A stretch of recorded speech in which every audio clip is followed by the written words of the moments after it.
14 number और 15 number platform की तरफ आने वाली सीढ़ियों पर पैसेंजर के फिसल कर गिरने से उनके पीछे के कई यात्री इसकी चपेट में आ गए और यह दुखद घटना घटित हुई। इतने तेजस्वी लोग हैं हमारे पास। तो भैया सुना, दिल्ली रेलवे स्टेशन पर जो घटना हुई है उसमें रेलवे की कोई गलती नहीं, क्योंकि वो हादसा यात्रियों के पैर फिसलने की वजह से हुआ था। लल्लन भैया ये बिल्कुल सही कह रहे हैं, क्योंकि मैंने खुद देखा था कि चींटियों ने पीछे से यात्रियों को धक्का दिया है। मतलब कि भैया गजब टोपी पहनाया जा रहा है और महाकुंभ की तरह इस घटना को भी दबाया जा रहा है। लल्लन भैया कभी कभी तो मुझे ये सोचकर हंसी आती है कि आखिर ये लोग इतना सफेद नारंगी झूठ बोल कैसे लेते हैं। बताओ, बालासोर ट्रेन एक्सीडेंट हुआ तो उसमें खूब लीपापोती हुई, महाकुंभ की भगदड़ में हजारों लोग मर गए तो उसमें भी खूब झूठ बोला गया, और अब दिल्ली की घटना को भी इधर उधर घुमाया जा रहा है। भैया इसीलिए तो लोग घनघोर बेइज्जती करते हुए ये कहते हैं कि ये लोग देश चलाना तो छोड़ो, भैंस चराने के भी लायक नहीं है, क्योंकि जब से आई है डबल इंजन की सरकार तब से हर दिन हो रहा है बंटाधार।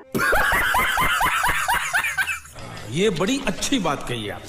बताओ, पहले तो सुबह शाम खूब ढोल पीटा गया कि 144 साल बाद ये पावन अवसर आया है, और जब लोग अटूट विश्वास करके घर से निकले तो व्यवस्था के नाम पर केवल दुर्दशा मिली, बेचारे घर के रहे ना घाट के।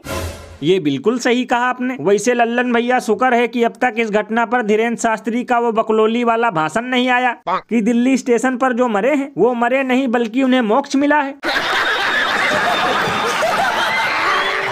और अभी तो रुको, क्लाइमैक्स अभी बाकी है। जय श्री राम, जय श्री राम, जय श्री राम, जय श्री राम। ये सब क्या देखना पड़ रहा है?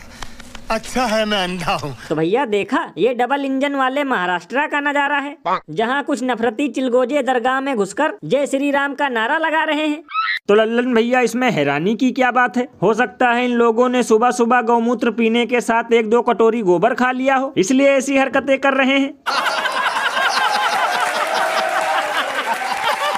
लल्लन भैया कभी कभी तो मुझे लगता है कि अब हमारी सरकार को मंदिरों के बजाय दरगाह और मस्जिद बनाने पर ज्यादा ध्यान देना चाहिए, क्योंकि ये हजारों करोड़ खर्च करके मंदिर बनाते हैं और ये जाहिल ढक्कन कभी चर्च पे चढ़ के मुजरा करते हैं तो कभी दरगाह और मस्जिद में घुसकर।